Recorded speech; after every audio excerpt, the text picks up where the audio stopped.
Hello everyone. मागच्या व्हिडिओमध्ये आपण बॅग ॲब्स्ट्रॅक्ट डेटा टाईप याच्याबद्दल जनरल इन्फॉर्मेशन आणि एक प्रोग्राम बघितलेला आहे. हां, ठीक आहे. बघूया आपण बाकीचे पॉईंट आता या व्हिडिओमध्ये स्टडी करायचा आहे.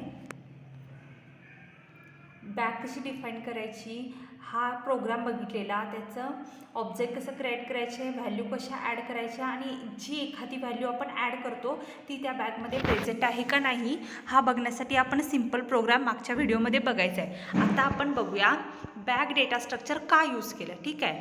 Why do we need a bag entity when simply use to store a list. म्हणजे जर आपल्याला लिस्ट हा डेटा टाईप जर आहे, लिस्ट आणि बॅग सिमिलरली म्हणजे दोन्ही जर बघितलं तर आपण सेमच वर्किंग करतं, तर आपण बॅग डेटा स्ट्रक्चर का यूज केला. लिस्ट ऑलरेडी आपण पहिल्यापासून यूज करतो. तर लिस्ट जर प्रोग्राम आहे हा जेव्हा स्मॉल प्रोग्राम असतो और स्मॉल कलेक्शन डेटा असतो त्यावेळी आपण लिस्ट डेटा स्ट्रक्चर यूज करू शकतो. जेव्हा वर्किंग विथ आपण जास्त लार्ज अमाऊंट ऑफ डेटा और मल्टिपल टीम मेंबर त्यावेळी बॅग ॲब्स्ट्रॅक्ट टाईप हा इफिशियंट आहे, तो सपोर्ट करतो आणि तो बाकीच्या डेटा टाईपमध्ये पण आपल्याला इम्प्लिमेंट करणं इझी जातं, म्हणून बॅग डेटा स्ट्रक्चर यूज केलं आहे. ठीक आहे. For a small program, a small collection of data using list would be appropriate, and working with large program and multiple team member, abstract data type bag is used. Here bag abstract data have several advantages. By working with abstraction of bag we can focus of solving problem at hand instead of how list will be worse. म्हणजे focus कसा solving प्रॉब्लेमला focus bag abstract data type use करून व्यवस्थित होतो. त्याच्यानंतर काय second आहे reduce the chance of error and misuse of list. Okay. Third one provide better coordination between different modules and programme.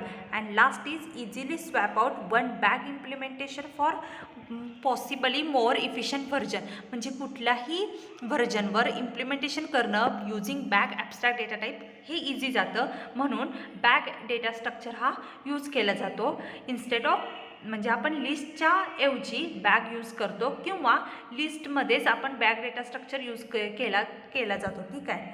नंतर बघूया selecting a data structure. Implementation of complex abstract data type typically require the use of data structure for organizing and managing a collection of data items. There are many different structures for which to choose.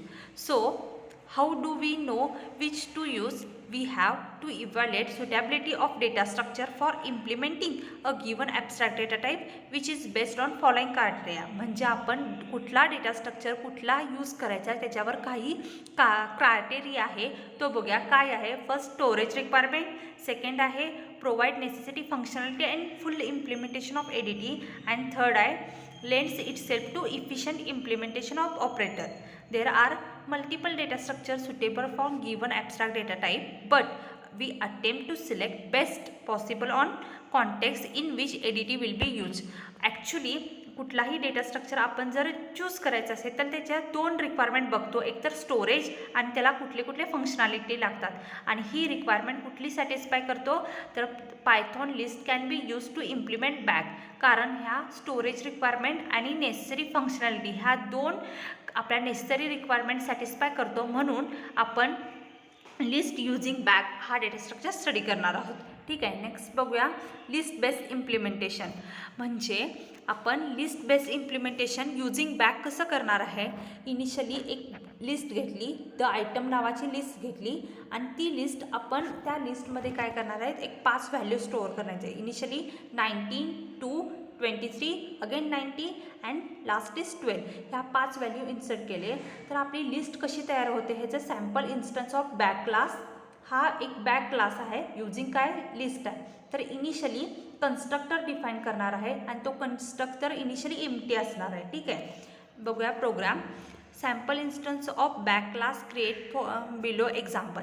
ह्या प्रोग्राममध्ये आपण एक list create करायची using bag आणि त्याच्यामध्ये काही value add करायची आणि त्या व्हॅल्यू ॲड केल्यानंतर त्याची लेंथ काउंट करायची, त्याच्यामध्ये काही इलेमेंट प्रेझेंट आहेत का नाहीत बघायचे आणि काही इलेमेंट आपण ॲड करणार, काही इलेमेंट डिलीट करणार आहेत. हा सिम्पल प्रोग्राम आहे. बघा start with class name here is bag. त्याच्यानंतर आपण काय केलं कोलन आणि त्याच्यामध्ये आपण फंक्शन डिफाईन केले डेफ इनिट. इनिट हा इनिट फंक्शन आहे, त्याच्यामध्ये आपण काय केले, द सेल्फ आयटम नावाची एक लिस्ट क्रिएट झाली आणि ती इनिशियली एम्प्टी आहे. ठीक आहे. सेकंड फंक्शन आहे लेन, LEN लेन.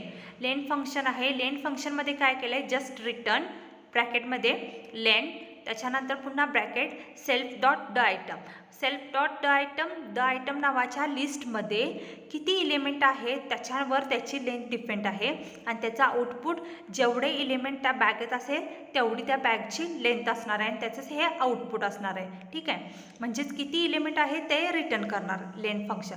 त्याच्यानंतर आहे content. Content function start with def double underscore content double underscore ब्रॅकेटमध्ये सेल्फ अँड आयटम हा पॅरामीटर देणार. त्याच्यानंतर return item in self dot the item, म्हणजे एखादा आयटम त्या बॅगमध्ये प्रेझेंट आहे का नाही ते चेक करण्यासाठी कंटेंट हा फंक्शन यूज केलं जातो आणि त्याचा आउटपुट नेहमी ट्रू ऑर फॉल्स इंडिकेट होतं. म्हणजेच आपण कंटेंट फंक्शन यूज केलं आणि त्याला पॅरामीटर पास केला. पॅरामीटर म्हणजे काय, एखाद्या प्रोग्राममध्ये 5 जर इलिमेंट असतील तर एखादा इलिमेंट जर प्रेझेंट आहे का नाही चेक करण्यासाठी मी इन्सर्ट केलं इनपुट दिलं 2, तर 2 हा इलिमेंट किंवा 2 हा आयटम त्या बॅगेत प्रेझेंट आहे का नाही हे चेक करणार कंटेंट फंक्शन आणि त्याचा आउटपुट जर प्रेझेंट असेल तर ट्रू देणार, नसेल तर फॉल्स देणार. लास्ट आहे फंक्शन ॲड. ॲड हा इम्पॉर्टंट फंक्शन आहे. का, कारण आपण बॅगेत जर इलिमेंट इन्सर्ट करायचे असेल तर ॲड हा फंक्शन यूज करतो. त्याच्यामध्ये पण पॅरामीटर आयटम हा पास केला आहे, कारण आपण फंक्शन त्या बॅगेमध्ये एक इलिमेंट ॲड करत जाणार आहेत. ठीक आहे. त्याच्यामध्ये काय केलं आहे, just self dot the item dot append ब्रॅकेटमध्ये आयटम लिहिले, म्हणजे एक इलिमेंट आपण त्या बॅगेत ॲड करत जाणार आहेत आणि नंतर लास्टला काय केले, ते इलिमेंट प्रिंट केले. ठीक आहे. आणि लास्ट फंक्शन आहे ते रिमूव्ह. रिमूव्ह त्याला पण सेल्फ फर्स्ट पॅरामीटर आणि सेकंडला आयटम, म्हणजे जो इलिमेंट आपण रिमूव्ह करायचा आहे तो इथं पास करणार आहे. ठीक आहे. तर रिमूव्ह त्याच्यामध्ये काय केले, INDEX नावाचं व्हेरिएबल घेतले. त्या व्हेरिएबलमध्ये काय केले, self dot the item dot index draw item, म्हणजे कुठलं इलिमेंट जर रिमूव्ह करायचं आहे त्याची व्हॅल्यू दिली. ठीक आहे. त्याच्यानंतर काय केलं, जे इलिमेंट रिमूव्ह होणार आहे ते return self dot the item pop, म्हणजे ते त्या बॅगमधून आयटम रिमूव्ह होणार. ठीक आहे. नेक्स्ट बघूया. नेक्स्ट काय केलं आहे, त्या क्लासचा ऑब्जेक्ट क्रिएट केला. OB is equal to my bag. OB is object name आणि बॅग इज क्लास नेम. ठीक आहे. Object dot add function call केलं. कुठलं फंक्शन कॉल केलं, ॲड हे फंक्शन कॉल केलेलं आहे. ठीक आहे. म्हणजे ॲड हे फंक्शन आपलं कॉल झालं. म्हणजेच काय, बॅगेमध्ये आपल्या व्हॅल्यू ॲड होणार आहे. ठीक आहे. कुठली व्हॅल्यू इनिशियली ॲड केली, OB dot add 3 value add केली. Next OB dot add 4 value add केली. नंतर 2 व्हॅल्यू ॲड केली आणि नंतर 7 व्हॅल्यू. टोटल 4 व्हॅल्यू आपण ॲड केल्या. त्याच्यानंतर बॅगेत म्हणजे काय झालं आहे, 3, 4, 2, 7 ह्या 4 व्हॅल्यू ॲड झाल्या.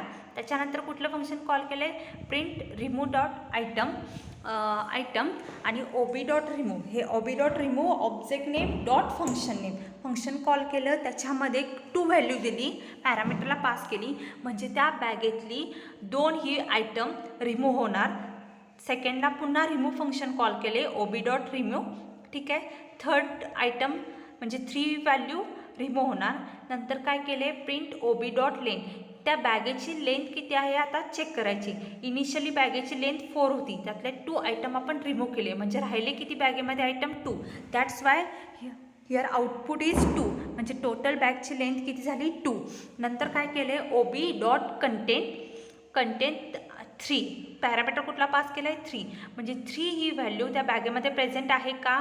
आपण 3 ही व्हॅल्यू रिमूव्ह केली आहे, त्यामुळे ती बॅगेमध्ये आता सध्या प्रेझेंट नाही आहे, म्हणून याचा आउटपुट काय येणार आहे, फॉल्स येणार आहे. नेक्स्ट OB डॉट कंटेंट 7 ही व्हॅल्यू बॅगेत आहे ना, आहे. ठीक आहे. मग त्याचा आउटपुट काय येणार आहे, ट्रू येणार आहे. ठीक आहे. हे बघा आउटपुट, ह्या इनिशियली 3, 4, 2, 7 व्हॅल्यू आपण काय केल्या, ॲड केलेल्या. त्याच्यानंतर कुठली व्हॅल्यू रिमूव्ह केली, रिमूव्ह आयटम 2 केली आणि रिमूव्ह आयटम 3 केला, म्हणजे 2 व्हॅल्यू रिमूव्ह झाल्या. त्याच्यानंतर राहिले किती, बॅगची लेंथ 2, आणि जर आपण नंतर चेक केलेलं कंटेंट व्हॅल्यू त्याचा आउटपुट फॉल्स आणि ट्रू येणार आहे. ठीक आहे. आपल्याला आतापर्यंत बॅग क्लास कसा क्रिएट करायचा, बॅग आपण का सिलेक्ट केली हे बघितलं, त्याच्यानंतर त्याचा प्रोग्राम बघितला, त्याच्यामध्ये कुठले कुठले फंक्शन बघितले असतील आपण, तर लेंथ बघितलं, कंटेंट बघितला, ॲड बघितलं, रिमूव्ह बघितलं. हे आपण हा एक सिम्पल प्रोग्राम आहे. ठीक आहे, बाकीचे पॉईंट नेक्स्ट पॉईंटमध्ये बघूया.